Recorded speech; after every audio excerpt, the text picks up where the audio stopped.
పొంగులేటికి సూటి పెట్టేయండి. నిన్ననే మనం మాట్లాడుకున్నాం ఇది. ఆ టీవీ 9తో మాట్లాడినటువంటి ఆ బయట మొత్తం వింటే పొంగులేటిని ఇండైరెక్ట్గా వేసేస్తా ఉన్నాడు. మరి అనిరుద్ రెడ్డి బయట అదంతా మొత్తం విన్న తర్వాత ఇది అనిరుద్ రెడ్డి నిర్ణయమేనా, లేకపోతే రేవంత్ రెడ్డి ఈయనతో చేపిస్తా ఉన్నాడా, లేకపోతే ఇంకొక రెడ్డి చేపిస్తా ఉన్నాడా అనేది అర్థం కాలేదు. కానీ గట్టిగానే ఉంది చర్చ మాత్రం. ఇక్కడ మా దక్షిణ తెలంగాణ ప్రాంతానికి చెందినటువంటి ఒక మంత్రి గారు ఇదే అనిరుద్ రెడ్డితోని బలంగా ఉండి ఏం కాదు నువ్వు కొట్లాడరా నేను ఉన్న వెనకంగా అని చెప్పిస్తున్నట్టుగా తెలుస్తూ ఉంది. ఆ మాటలు వింటే ఆ మొత్తం వ్యవహారం చూస్తే ఆ మొత్తం వ్యవహారంలో అదే ఉన్నది. సో కాబట్టి తెలంగాణ సమాజం కూడా చూస్తూ ఉన్నది అంతా ఈ కాంగ్రెస్ వాళ్ళు చేస్తున్న డబల్ డ్రామాలు ఇవన్నీ కూడా దేనికోసం, ఇదంతా ఒక సింపతి కోసమేమో నాకు తెలిసి. రేపు మళ్ళా పంచాయతీ ఎన్నికలు వస్తున్నాయి కదా, అరే రేవంత్ రెడ్డి ప్రభుత్వాన్ని కూలగొడతట్టుంది కదా అని చెప్పేసి అనుకొని చేయాలని చెప్పేసి దానికోసం. కానీ గుర్తుపెట్టుకోండి, పంచాయతీ ఎన్నికలలో గుర్తుపెట్టుకోండి మిత్రులారా, రైతు బంధు, రుణమాఫీ, పింఛన్, కళ్యాణ్ లక్ష్మి, తులం బంగారం, ఇట్లా ఇంకా చాలా ఉన్నాయి 6 గ్యారంటీలు. ఇంకో మీరు గుర్తుపెట్టుకోరు, ఇక్కడ తెలంగాణ రాష్ట్రంలో ప్రతి రైతుకు ప్రతి ఒక్కరికి చెప్తా ఉన్నా, మీకు రైతు బంధు వచ్చింది అనుకో, ఇప్పుడు బేసిక్గా కాంగ్రెస్ ప్రభుత్వం వచ్చినాక మనకు 3 సార్లు రావాలి రైతు బంధు, కానీ ఒకటేసారి ఇచ్చిర్రు.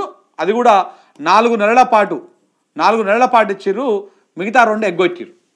మీకు రైతు బంధు వచ్చింది అనుకో కాంగ్రెస్ పార్టీకి ఓటేయ్యి. రైతు బంధు రాలేదనుకో దీనికి ఓట వేయకూరి, వేరే ఇంకెవ్వరికైనా వేసుకోరు. లేకపోతే లాస్ట్కు నాకు ఈ ఎదవలు ఎవ్వరు వద్దు, ఇక నేను దేనికి ఓటేస్తాను నన్ ఆఫ్ ఎబో ఉంటుంది కదా దానికన్నా ఇది, లేకపోతే మొత్తం దాని కాలన్న పెట్టుర్రి. కానీ కాంగ్రెస్ మాత్రం ఓటు వేయకూరి. రైతు బంధు వస్తే వేసేసేయరు, రైతు బంధు మీకు ఇచ్చితే వేసేయరు, మీకు మంచి సమ్మత అనిపిస్తే వేసేయరు. రైతు బంధు రాకపోతే మాత్రం వేయకూరి మీరు. ఎందుకంటే ఇక ఇది మీకు అల్టిమేటం, ఇదొక అల్టిమేటం అన్నట్టు, ఇది ఒక రెఫరెండం అన్నట్టు. రెఫరెండం అంటే ఏంటిది, నువ్వు ఎన్నుకున్నటువంటి ప్రభుత్వాన్ని నువ్వు సమర్థిస్తున్నావా వ్యతిరేకిస్తున్నావా అని చెప్పేటువంటి ఎన్నికలు ఇవి. ముఖ్యమంత్రి మారకపోవచ్చు, కానీ ముఖ్యమంత్రి కడుపులో భయం పెట్టుకొని రేపు సర్పంచి ఓట్లల్లా మనకు 12,400 పైచిలకు గ్రామ పంచాయతీలు ఉన్నాయి కదా, ఈ 12,400 గ్రామ పంచాయతీలల్లా మనం ఒక 10,000 గ్రామ పంచాయతీలల్లా మరి అది చేస్తే మొత్తానికి ఆయనకు సినిమా అర్థమైపోతుంది అప్పటికి. సో కాబట్టి మీరు కాంగ్రెస్ పార్టీ గుర్తు మీద జరగదు ఎన్నిక అన్నటువంటి దాంట్లో ఉండకండి. మీ ఊర్లో పోటీ చేస్తాడు ఏ పార్టీకి చెందినోడో మీకు తెలిసే ఉంటుంది. ఊర్లలో పలానా ఎల్లయ్య ఏ పార్టీ, పలానా మల్లయ్య ఏ పార్టీ, ఆ పార్టీ ఆయన ఎవరు, ఈ పార్టీ ఆయన ఎవరు మీకు తెలిసే ఉంటుంది. కాబట్టి ఆడు మనోడైనా తనోడైనా దగ్గరోడైనా దూరమోడైనా కాంగ్రెస్ పార్టీకి మీరు వేయకండి ఓటు. మీకు రైతు బంధు రాకపోతే, రైతు బంధు వచ్చిందనుకో వేసేసేయరు, ఏం కాదు. ఇంకా అట్లనే రుణమాఫీ మీకు అయిందనుకో కాంగ్రెస్ పార్టీకి ఓటు వేయరు. రుణమాఫీ మీకు కాలేదనుకో దీనికి అస్సలు దీని దరిదాపులకు కూడా ఓకురి. మీరు ఎవ్వరికన్నా వేసుకోండి. ఇవన్నీ ఎందుకు చెప్తున్నా మీకు అంటే ఇదంతా మీకోసమే చెప్తున్నా, రైతుల కోసమే ప్రజల కోసమే చెప్తున్నా ఈ మాట. ఎందుకంటే ఇప్పటికే ఆల్రెడీ 1.5 సంవత్సరం అయిపోయింది కదా, ఇంకా మన కండ్ల ముంగల 3.5 సంవత్సరాలు ఉంది. ఈ 3.5 సంవత్సరాలన్నా రైతు బంధు చక్కగా రావాలి అంటే ఇప్పుడు కాంగ్రెస్ పార్టీకి ఓటేయొద్దు. ఇదే కాంగ్రెస్ ప్రభుత్వం ఉంటుంది. నువ్వు రివర్స్లో ఓటేసేంత మాత్రాన ప్రభుత్వం ఏం కూలిపోదు, ప్రభుత్వం ఉంటుంది. ఇదే ముఖ్యమంత్రి రేవంత్ రెడ్డి ఉంటాడు, ఇదే కాంగ్రెస్ వాళ్ళు ఉంటారు. కానీ కడుపులో భయం వస్తుంది, మీరు సురుకు పెట్టినట్టు అవుతుంది. ఇంకొకటి నువ్వు ఓటేస్తే ఎవరికి తెలియదు, నీ ఓటు నీ ఇష్టం, నువ్వు ఓనికి వేసినావో నీకు మాత్రమే అర్థమవుతుంది, ఇంకెవ్వరికి అర్థం కాదు. సో కాబట్టి నీకు రైతు బంధు చక్కగా రావాలన్నా, రుణమాఫీ కావాలన్నా, మీకు పింఛను 4,000కు పెరగాలన్నా, అలాగనే కళ్యాణ్ లక్ష్మితో పాటు తులం బంగారం రావాలన్నా, ఈ 6 గ్యారంటీలు అని చెప్పారు కదా మనకు, gas cylinder free, current free, ఆ బస్సు ఫ్రీ, ఈ అన్ని ఇందిరమ్మ ఇండ్లు ఫ్రీ, ఇట్లా అన్నీ చెప్పారు కదా 6 గ్యారంటీలు. ఆ 6 గ్యారంటీలు 13 హామీలు నెరవేరాలంటే తూచా తప్పకుండా మీరు కాంగ్రెస్ పార్టీకి ఓటేయకూరి ఈ ఎన్నికలల్లో, సర్పంచ్ ఎన్నికలల్లో, పంచాయతీ ఎన్నికలల్లో. అప్పుడు ఏమవుతుంది, ప్రభుత్వం ఏం కూలిపోదు, ప్రభుత్వానికి ఏం పరకలేదు. రేవంత్ రెడ్డే ముఖ్యమంత్రి ఉంటాడు. మీకు ఒకవేళ కాంగ్రెస్ మీద అభిమానం ఉన్నా కానీ ఏం పరకలేదు, కాంగ్రెస్ పార్టీ ప్రభుత్వంలో ఉంటుంది. కానీ మనకు రావాల్సిన ప్రజలకు రావాల్సిన సంక్షేమాలు నీ ఇంటి దానికి వస్తాయి నడుచుకుంటా. ఎందుకంటే వాత పెట్టినావు కదా, అరే ఇప్పుడు జనం ఇట్లా ఓట్లు వేసిర్రు, ఇంకా మనం ఇట్లనే మొండి పెట్టిపోయినాం అనుకో, రేపు ఎమ్మెల్యే ఎన్నికల్లో కూడా ఇట్లనే వేస్తారు అని చెప్పేసి కడుపులో భయం పెట్టుకొని ఆయన వచ్చి మీకు రైతు బంధు ఇస్తాడు, 15,000 రైతు భరోసా, రుణమాఫీ కూడా ఎవరెవరికైతే కాలేదో వాళ్ళందరికీ రుణమాఫీ చేస్తాడు. అలాగనే పింఛన్ ముసలోళ్ళ పింఛన్ 4000 పెంచుతాడు.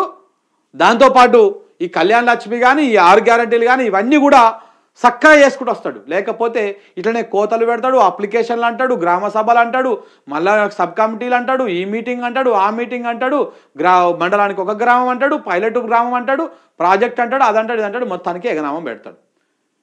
సేమ్ అట్లనే పింఛన్ కూడా మీకు 4000 అయింది అనుకో, ఇప్పుడు 2000 ఇస్తున్నాడు, అది కూడా 2-3 నెలలకు ఒకసారి ఇస్తున్నాడు, అది తెలుసు. 4000 మీకు పింఛన్ వస్తే కాంగ్రెస్ పార్టీ కోటేరు సర్పంచ్ ఎన్నికలల్లో. 4000 పింఛన్ మీకు రాకపోతే కాంగ్రెస్ పార్టీ కోట వేయకూరి, వేరే ఎవరికన్నా వేసుకోరు. నేను ఇలా పలానానికి వేయమని కూడా చెప్తాను, ఎవరికన్నా వేసుకోండి. సేమ్ అట్లనే కళ్యాణ లక్ష్మితో పాటు మీకు తులం బంగారం మీ చేతికి వచ్చింది అనుకో, కాంగ్రెస్ పార్టీ ఓటు వేసుకోరు. అది రాకపోతే కాంగ్రెస్ పార్టీకి తప్ప ఎవరికైనా ఓటు వేసేసేది. సేమ్ అట్లనే 6 గ్యారెంటీలు అమలు అయితే కాంగ్రెస్ పార్టీకి వేసుకోండి. 6 గ్యారెంటీలు అమలు కాకపోతే మిగతా ఇండిపెండెంట్గా ఉన్నటువంటి వాళ్ళకైనా ఓట్లు వేసుకోండి. కానీ కాంగ్రెస్ పార్టీకి మాత్రం వేయకండి. కాంగ్రెస్ పార్టీకి వేయకపోవడం వల్ల మీకు జరిగే లాభాలు ఇంతసేపు నేను చెప్పిన. రైతు బంధు వస్తుంది. కాంగ్రెస్ పార్టీకి నువ్వు ఈ సర్పంచ్ ఎన్నికల్లో ఓట్లు వేయలేదు అనుకో, నీకు రైతు బంధు వస్తుంది, రుణమాఫీ అవుతుంది, నీ పింఛన్ 4000 అవుతుంది, మీ ఇంటికి కళ్యాణ లక్ష్మి 1,16,000తో పాటు తులం బంగారం వస్తుంది. 6 గ్యారెంటీలు ఇచ్చినటువంటి హామీలు ఏవైతున్నాయో అవన్నీ నీ ఇంటి దాకా వస్తాయి కాంగ్రెస్ పార్టీకి ఓటు వేయకపోతే.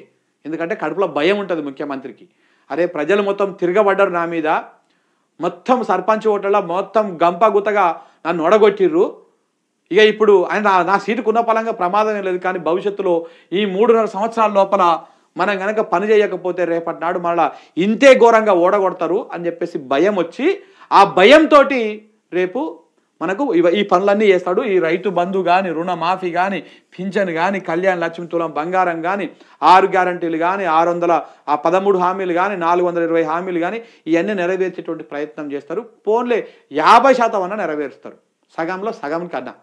సో కాబట్టి ఇవేవి లేకుండా మళ్ళీ మనం కాంగ్రెస్ పార్టీకి ఓటేస్తే ఇవేవి జరగవు. ఇంకా నేను ఇట్లా మొత్తుకుంటూనే ఉండాలి, మీరు అట్లా ఇంటనే ఉండాలి, ఇది అయితేనే ఉంటుంది తప్ప ఇంకొకటి ఏం జరగదు. ఇలా దాడులు అరాచకాలు చాలా ఉన్నాయి, అవన్నీ ఇంకా పెరిగిపోతూ ఉంటాయి, పేటరేగిపోతూ ఉంటాయి. అంతకు మించి ఇంకొకటి ఏమీ లేదు. ఇండిపెండెంట్ గెలిపించురి, ఈ పార్టీకి ఆ పార్టీ కాకుండా ఇండిపెండెంట్ ఉంటారుగా చాలా మంది, వాళ్ళకి ఈ రోడ్డు వాడు పనిచేస్తాడు నికార్సుగా. వాడు కనుక పార్టీ మారితే పోయి ఇంటికి పోయి గల్ల పట్టుకొని అడుగురి, సర్పంచే కదా, పెద్ద ఏమో ముఖ్యమంత్రి ఏం కాదు కదా. నేను ఇండిపెండెంట్ అని ఓటేస్తే నువ్వు కాంగ్రెస్ పార్టీలకు, బీఆర్ఎస్ పార్టీలకు, బీజేపీ పార్టీలకు ఎట్లా పోతావు సన్నాసి అని పోయి సర్పంచ్ కానీ ఇంటికి గల్ల పట్టుకొని నిలబడచ్చు. ఆ దమ్ము ఆ ధైర్యం మనకుంది. అది బాజాబ్తా నువ్వు ఇప్పుడు పార్టీ మారి వస్తేనే వచ్చినావు, లేకపోతే బిడ్డ ఊరో తిరగనీయమంటే సచ్చినట్టు ఆడేవాడు పార్టీ మారాడు.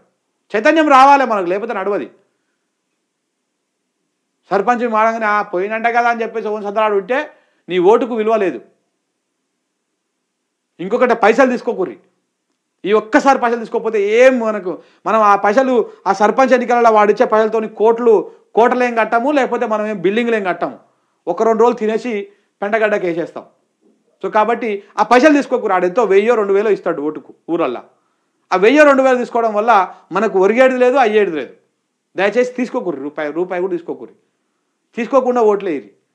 నీకు నచ్చినోడికి ఓట్లేదు. నువ్వు పైసలు తీసుకున్నావు అనుకో, వాని కోట వేయకపోతే వాడు తెల్లారంగా ఇంటికి వస్తాడు ఓడిపోతే. ఇంటికి వచ్చి సిగ్గు తప్పినోడు, లజ్జ తప్పినోళ్ళు పైసలు తీసుకున్నారు వేయలేదని చెప్పేసి అంటాడు. గోడ మీద పెట్టి, పిల్లి మీద పెట్టి, నల్లి మీద పెట్టి అంటాడు. పడతావా మరి ఆ మాటలని? అవసరం లేదు కదా. సో కాబట్టి మీరు రేపు ఎన్నికలు రాబోతా ఉన్నాయి, దగ్గర వచ్చేస్తాయి. మీరు ఇవన్నీ వేస్తే కాంగ్రెస్ పార్టీకి వేయండి, చేయకపోతే కాంగ్రెస్ పార్టీకి వేయకండి, అప్పుడు అవన్నీ జరుగుతాయి పనులు.